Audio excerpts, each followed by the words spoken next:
Hello friends, welcome to my channel A to Z banking technology. और जैसा कि आप लोगों को पता है कि हम अपने इस प्रोफाइल में, अपने इस वीडियो के इस सेगमेंट में, जैसा कि आप लोगों को पता है कि हम इस वीडियो के इस सेगमेंट में एक प्रोफाइल के बारे में डिस्कशन करते हैं। तो आज हम बात करने जा रहे हैं एक नए प्रोफाइल की, जिसमें हम बात करेंगे बैटरी रिक्शा वाला जो प्रोफाइल है। जो बैटरी रिक्शा ड्राइवर्स होते हैं उनको हम कैसे लोन दे सकते हैं, और जब हम उनकी पीढ़ी पे जाते हैं तो हमें उनसे क्या क्या चीज़ें पूछनी चाहिए, क्या क्या चीज़ें देखनी चाहिए। तो चलिए हम इसको डिटेल में डिस्कस करते हैं अपने नेक्स्ट स्लाइड पे। सो सबसे पहले हमें इसमें जो चेक करना है वो ओनरशिप को वेरीफाई करना है कि ownership of the battery rickshaw क्या है। वो जो बैटरी रिक्शा है वो उसकी ओन्ड है या रेंटेड है। अगर रेंटेड है तो उसको कितना रेंट वो है मंथली पे कर रहा है ओनर को, ये आपको देखना है। साथ ही साथ आपको देखना है उसकी कंडीशन क्या है। अगर कंडीशन उसकी अच्छी है तो उसकी जो मेंटेनेंस कॉस्ट है वो काफ़ी कम रहेगी। अगर उसकी कंडीशन काफ़ी ज़्यादा ख़राब है या बहुत ही ज़्यादा ओल्ड है तो उसकी मेंटेनेंस कॉस्ट उस हिसाब से आपको कंसिडर करनी चाहिए। तो चलिए अभी हम बात कर लेंगे जहाँ पे जो बैटरी रिक्शा है वो ओन्ड है और हमारा कस्टमर जो है उस बैटरी रिक्शा का मालिक है। तो उस कंडीशन में और भी ज़्यादा इंपॉर्टेंट हो जाता है कि आप उसकी कंडीशंस को वेरीफाई कीजिए। बिकॉज अगर वो ऑन्ड ऑन्ड व्हीकल रन कर रहा है तो उसकी ऑपरेटिंग कॉस्ट जो है वो ऑपरेटिंग कॉस्ट काफ़ी ज़्यादा होने वाली है। तो इसीलिए आपको उसकी ऑनरशिप की डॉक्यूमेंट को वेरीफाई करना बहुत ही ज़रूरी है। ऑनरशिप डॉक्यूमेंट में आप उसकी आरसी की डिमांड कीजिए, रजिस्ट्रेशन सर्टिफिकेट जिसे हम बोलते हैं। आरसी हमारे कस्टमर के नाम पे होगी या उसके फैमिली मेंबर्स में उसकी वाइफ के नाम पे, उसके फादर के नाम पे होगी, तो आप उसका एक रिलेशनशिप प्रूफ डॉक्यूमेंट भी अपने पास रख सकते हैं। उसके बाद जब हम कंडीशन को वेरीफाई करने की बात कर रहे हैं तो assess the battery rickshaws condition, मतलब कितना पुराना है वो आपको देखना है कि एज कितनी पुरानी है। एज नॉर्मली जो बैटरी रिक्शा की लाइफ है वो अप्रोक्स 5 to 7 ईयर्स तक की होती है। तो आपका जो कस्टमर है आप उनसे पूछिए कि ये बैटरी रिक्शा आपने फर्स्ट हैंड खरीदा था या सेकेंड हैंड खरीदा था। अगर फर्स्ट डायरेक्ट शोरूम से खरीदा था उसकी कंडीशन आपको देखने से ही पता चल जाएगी। अगर उन्होंने सेकेंड हैंड ये बैटरी रिक्शा परचेज किया है तो आप उनसे उसकी कॉस्ट पूछिए कि कॉस्ट क्या थी और क्या रेट पे उन्होंने इस बैटरी रिक्शा को परचेज किया था, क्या वैल्यू थी उसकी, और आज की डेट में उसकी मार्केट वैल्यू क्या है।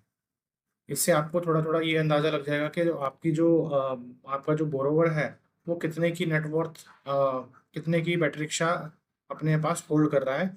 इन केस ऑफ आपकी लोन अगर डिफ़ॉल्ट भी होता है तो आप उससे कैसे उस चीज़ को रिकवर कर सकते हैं, क्या उसकी नेटवर्थ है। तो चलिए आगे इसमें हम जैसे एज हमने वेरीफाई कर लिया, उसके बाद आपको उसमें मेंटेनेंस कॉस्ट की पूछना है कि आपने इसको कब इसमें मेजर जो मेंटेनेंस हुई है वो किस चीज़ के लिए हुई है और क्या कॉस्ट आई है उसमें, आपको उसे वेरीफाई करना है। साथ ही साथ आपको ये भी देखना है कि उसकी जो कंडीशन कुछ ऐसी तो नहीं है कि जहाँ पे पोटेंशियल रिपेयरिंग कॉस्ट आने वाली है। रिपेयरिंग कॉस्ट से मतलब है कि ये उसके व्हील्स जो हैं वो पुराने हो गए या उसकी बैटरी जो है वो बैटरी चेंज होनी है। तो ये सारी चीज़ें आपको वहाँ पे उसकी कंडीशन को देखते हुए उनसे पूछना है।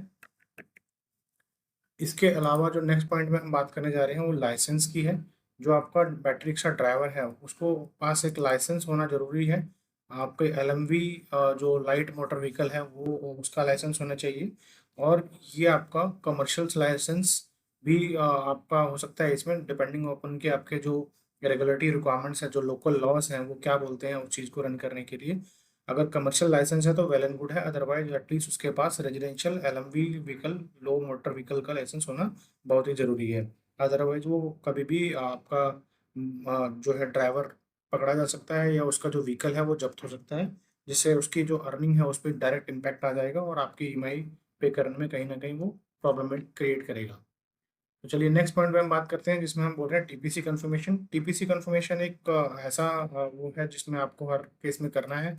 और ये टीपीसी कंफर्मेशन आपको बैटरी रिक्शा के केस में बस स्टैंड पे या फिर वो जहाँ पे रेगुलरली इस चीज़ को रन कर रहा है वहाँ पे जाके करना है। और इससे पता करना है कि उसका वो डेली बेसिस पे कितने टाइम आता है, मतलब डेली वो क्या टाइम रूटीन फॉलो करता है। सवेरे 9:30 पे आता है या सवेरे 7 AM आता है, और शाम को वो किस टाइम जाता है, और दिन में क्या वो फुल डे रन करता है या फिर कोई लिमिटेड आवर्स है उसके पास।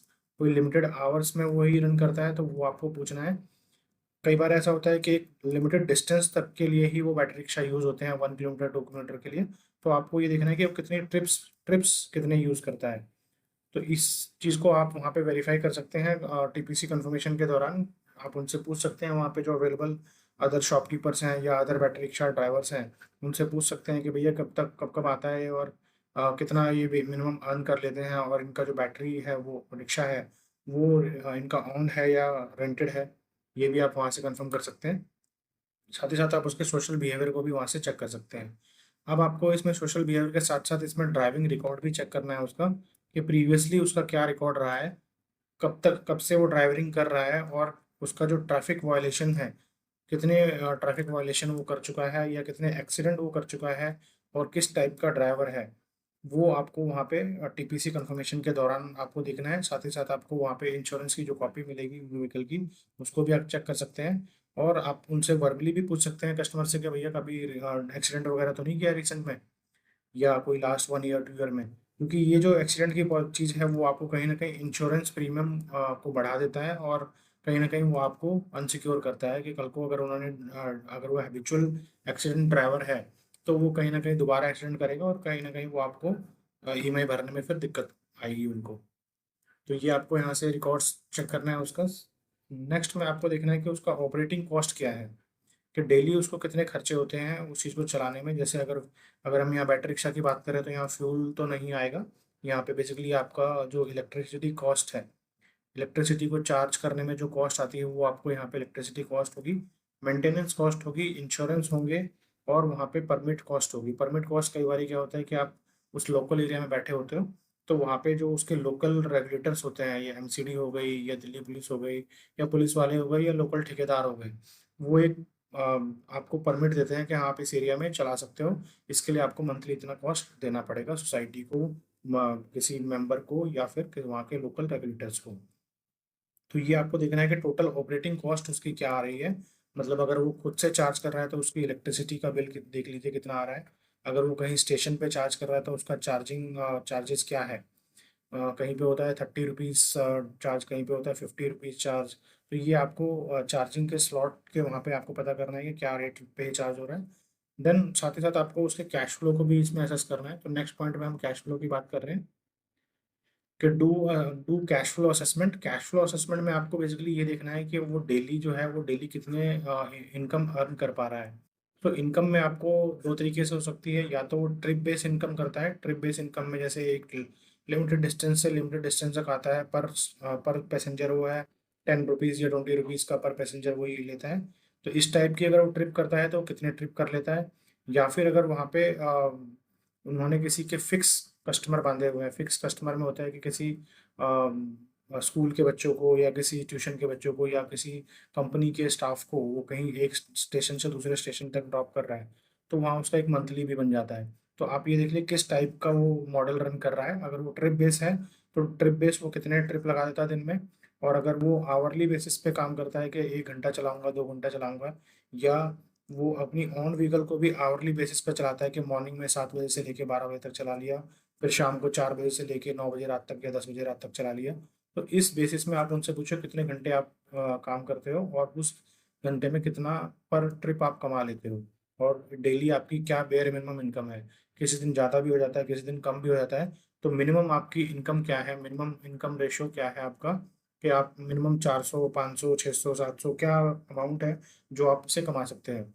साथ ही साथ आपको यहाँ पे ये भी नोटिस करना है कि जो एक मिनिमम वेजेस है, जो एक मिनिमम अर्निंग का जो एक पॉइंट है, जैसे कोई भी लेबर या दिहाड़ी मजदूर जो है वो एक मिनिमम अर्निंग करता है, तो वो कितना है, और आपने उसके हिसाब से क्या उसको कंसिडर किया है।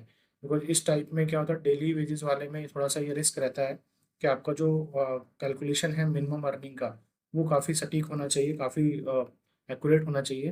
बिकॉज डेली अर्निंग वाले केसेस में आपको ये देखना है कि वो मिनिमम 500 से लेके 700 रुपये बेयर मिनिमम कमा रहा हूँ। बिकॉज इसके अंदर ही आपके वो जो ऑपरेटिंग एक्सपेंसेस हैं अपने व्हीकल के, वो प्लस हाउस होल्ड एक्सपेंसेस जो हैं वो भी मीट कर पाएगा। तो आप कस्टमर से पूछिए कि वो आप कितना अर्न कर रहे हैं। जनरली जो मेट्रो सिटीज़ है, मेट्रो सिटीज़ में जो इस टाइप का प्रोफाइल है वो जनरली आपके 1000 रुपये से लेके 1200 रुपये तक का डेली उसका प्रॉफिट निकल के आ जाता है, ये डेली इतनी अर्निंग कर लेता है। बट अगर हम नॉन मेट्रो सिटीज़ की बात करें या विलेजेस की बात करें जहाँ पे इस टाइप के कस्टमर उनको रेगुलर नहीं मिलते, तो वहाँ भी वो एटलीस्ट 700 से 800 रुपये मंथली कमा लेते हैं, वो सॉरी डेली कमा लेते हैं। तो उसी हिसाब से आपको अपने लोकल एरिया के हिसाब से वहाँ पे किस टाइप की फैसिलिटी अवेलेबल है, उस टाइप के हिसाब से वहाँ पे पॉपुलेशन डेंसिटी क्या है, उस हिसाब से आपको मिनिमम वेजेस जो है कंसिडर करना है, क्योंकि ये काफ़ी क्रिटिकल हो सकता है अगर आपने इसे ज़्यादा पकड़ लिया, या अगर आपने इसे कहीं कम पकड़ लिया तो भी आपके लिए वो केस नॉट एलिजिबल की केस कंडीशन क्रिएट कर सकता है। तो चलिए नेक्स्ट पॉइंट पे हम बात कर रहे हैं कि रिस्क मिटिगेंट क्या है इसमें। आप इस टाइप के प्रोफाइल को रिस्क कैसे मिटिगेट कर सकते हैं। तो इसमें जैसे लिखा हुआ है, consider offering loan repayment options link to a daily wages और वीकली पेमेंट। तो जैसे मैंने आपको बताया कि डेली वेजेस वाला प्रोफाइल है, तो इसमें क्या होता है कि कस्टमर उस टाइप का माइंडसेट लेके चलता है कि डेली कमाना है, डेली खाना है। तो उस टाइप में आप अपने ईएमआई को अगर आप मंथली रखोगे तो वहाँ पे थोड़ा सा इशू हो सकता है कि मंथली वो आपकी ईएमआई इतना सेव ना करे, या उस टाइम पे कोई खर्चे आ गए तो उसने इसे यूज़ कर लिया। अगर आपकी कंपनी में ऐसी फैसिलिटी है कि वो आप उसे वीकली बेसिस पे या 15 डेज के बेसिस पे ईएमआई कवर कर सकते हैं, या डेली बेस पे आप ईएमआई ले सकते हैं, तो आप इस टाइप की ईएमआई उसको बांध दीजिए कि भैया आपकी 500 रुपये डेली की ईएमआई है या 200 रुपये डेली की ईएमआई है। जैसे मान लो अगर वो डेली 700 रुपये अर्न कर रहा है, तो आप उसकी 200 रुपये की डेली ईएमआई बांध दीजिए। तो 200 रुपये की ईएमआई से आप देखेंगे तो 30 दिन के अंदर आपकी 6,000 रुपये की ईएमआई उसकी बन जाएगी।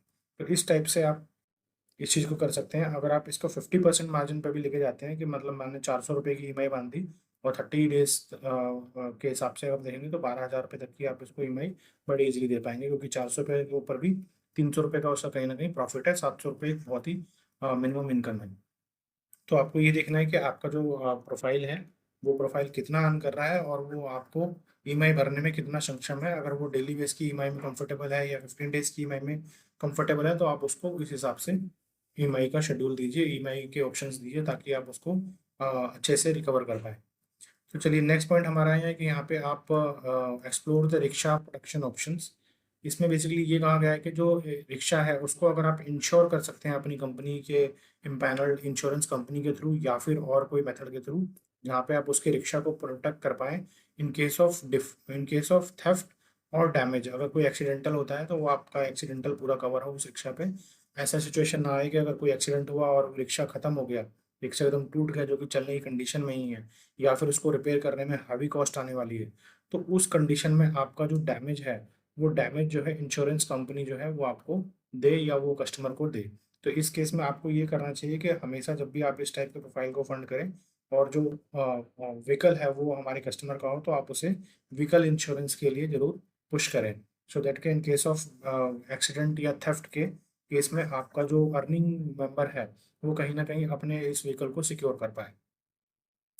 तो चलिए नेक्स्ट पॉइंट है जहाँ पे हम बात कर रहे हैं गवर्नमेंट प्रोग्राम्स के बारे में, कि आपको ये भी चेक करना है कि वहाँ पे कोई ऐसा गवर्नमेंट या सब्सिडरी प्रोग्राम है जो कि उस टाइप के रिक्शा चालक को सपोर्ट कर रहा है, रिक्शा ड्राइवर्स को सपोर्ट कर रहा है, या उसके अगेंस्ट में है। अब जैसे अगर मैं आप बात करूँ दिल्ली की, तो दिल्ली में जनरली आप देखेंगे जो डीटीसी बसेस हैं, दिल्ली ट्रांसपोर्ट कॉरपोरेशन की जो बसेस हैं वो महिलाओं के लिए फ्री है। तो वो कहीं ना कहीं एक तरह से आपके जो बैटरी रिक्शा ड्राइवर है उसके लिए एक चैलेंज है, बिकॉज कोई भी जो फीमेल पैसेंजर्स हैं वो बैटरी रिक्शा यूज़ ना करके वहाँ के लोकल बसेस का यूज़ करती हैं, बिकॉज वो उनके लिए फ्री है। तो आपको ये भी देखना है कि आपके लोकल एरिया में ऐसी कोई पॉलिसी तो नहीं है जहाँ पे आपके जो ड्राइवर्स हैं उसके लिए उसको कोई नुकसान हो सकता है, या फिर कोई ऐसी पॉलिसी है जहाँ पे उनको सब्सिडी मिल जाती है या फिर उनको एक मिनिमम पे मिलता है, तो फिर आपके लिए वो एक प्लस पॉइंट हो जाएगा। तो आपको गवर्नमेंट स्कीम्स का भी वहाँ पे पता करना है ड्राइवर्स को, बिकॉज इनको इस बारे में काफ़ी आइडिया होता है, बिकॉज ये उनकी डायरेक्ट इनकम को इन्फ्लुएंस करेगा और उसकी डायरेक्ट इनकम स्टेबिलिटी को भी कहीं ना कहीं हिट करेगा।